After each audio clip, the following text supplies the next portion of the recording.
This is Real News Media TV, coverage you can trust. Please like, share, subscribe, and hit the notification bell. Select all for daily news updates. Good afternoon, Real News Media TV family. Welcome back to the channel for another news update for November 29, 2022. And in the news this afternoon, disgruntled teachers at Homestead Primary stage protest. Some teachers at Homestead Primary and Infant School in Spanish Town, St. Catherine, this morning staged a walkout. They have accused the school's principal, Sophia Dare, of bad treatment. The teachers also highlighted a recent incident where a colleague was reportedly slapped in the face by a student, which they say was poorly handled by the principal. The protest action by teachers impacted operators at the school, causing some parents to withdraw their children from classes this morning. Dare was not available for comment. Personnel from the Ministry of Education have since arrived at the school and are meeting with the disgruntled teachers. Court of Appeal to start hearing appeals of former cops sentenced in Vanessa Kirkland killing this week. The Court of Appeal will this week begin hearing applications to overrule the 2019 sentence of 3 police officers who were given 14 years and 6 months each for the March 2012 killing of 16-year-old schoolgirl Vanessa Kirkland. Constables Dervin Hales, Anna K. Bailey, and Andre Wayne Smith, who were initially charged with murder, were convicted on the lesser charge of manslaughter on February 9, 2019. The trio was sentenced in the Home Circuit Court by Justice Carl Lawrence Beswick. The former student of Immaculate Conception High School was killed on March 20, 2012 when members of a police team opened fire on a car in which she was a passenger. 6 other occupants in the car were also shot. The defense team, which included attorneys Peter Champagny, who represented Smith, Nadine Guy, who represented Hales, and Oswest Senior Smith, who represented Bailey, had appealed to the judge to impose a fine and, if she deemed it inappropriate, to abide by the sentencing guideline, which proposes a starting point of 5 years. Sentencing of St. Mary man charged with sex crimes again pushed back. A St. Mary man who admitted to sexually assaulting 7 minors was this morning further remanded after his sentencing was postponed to December 15 in the Home Circuit Court.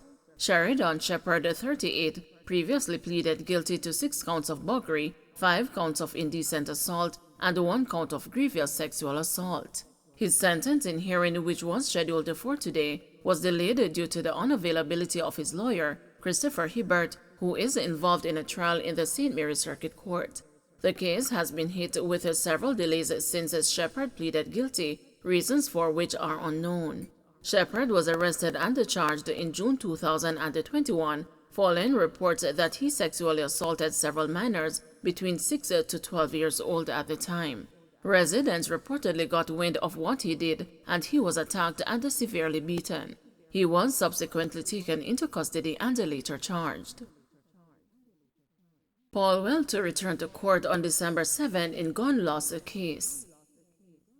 Member of Parliament for Kingston Eastern and Port Royal Philip Paulwell appeared in the Kingston and St. Andrew Parish Court on Tuesday in relation to the criminal negligence charge laid against him after he reported that his licensed firearm was stolen out of his vehicle. When the matter was called up before Senior Parish Judge Lorraine Cole Montague, it was revealed that a particular report was outstanding. This prompted the judge to order Paulwell to return to court on December 7, when the case will be mentioned. According to Paulwell, sometime in July, his firearm was stolen from his vehicle in Hope Pastures, St. Andrew, after he made an emergency stop. Paulwell stated that he made a report to the police the following day and even provided a detailed report to the Firearm Licensing Authority. On November 14, the Director of Public Prosecutions, Paula Llewellyn, announced that Paulwell is among 5 to be charged with negligence after losing their firearms. Mason charged with raping bar operator in Downs River Hills, St. Anne. A Mason has been charged after he allegedly raped a bar operator in Downs River Hills, St. Anne on Thursday, November 17. Charged with rape and grievous sexual assault is 34-year-old Hogarth Moncrief of Windsor Road in the parish. Allegations are that about 10 p.m., the woman closed her establishment and Moncrief, who was there for hours, requested transport assistance from her. Whilst the car was in motion, Moncrief reportedly pulled up the handbrake and dragged the woman from the vehicle. He then reportedly proceeded to rape and sexually assault the woman.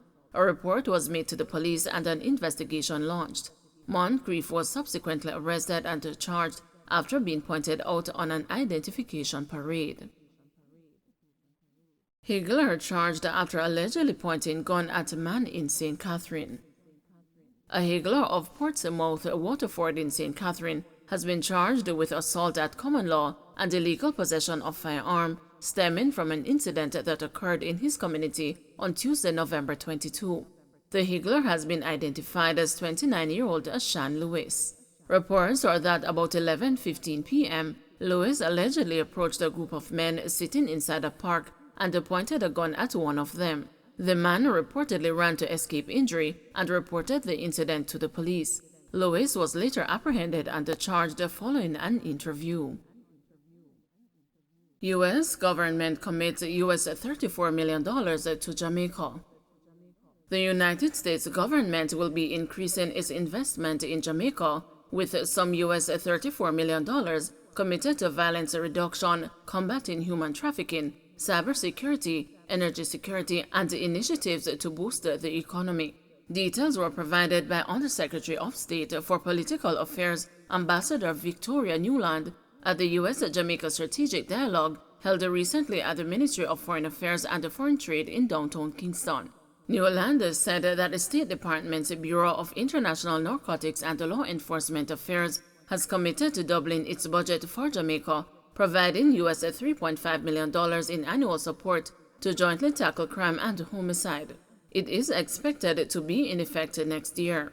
Our Trafficking in Persons Office has committed U.S. $7 million to help Jamaica combat child trafficking through the Child Protection Compact partnership, she further pointed out. The U.S. has also dedicated U.S. $3.5 million to strengthen Jamaica's cybersecurity capacity and position the country to be a leader in the region, while through the United States Agency for International Development, U.S. $20 million will be invested to boost the economy and drive local economic growth to ensure young Jamaicans have better opportunities.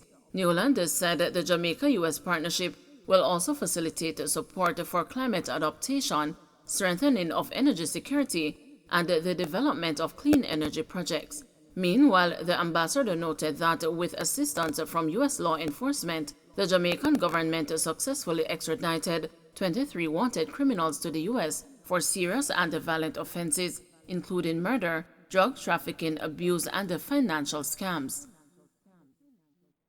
Don't forget to like, share, subscribe, and hit the notification bell. Select all for daily news updates.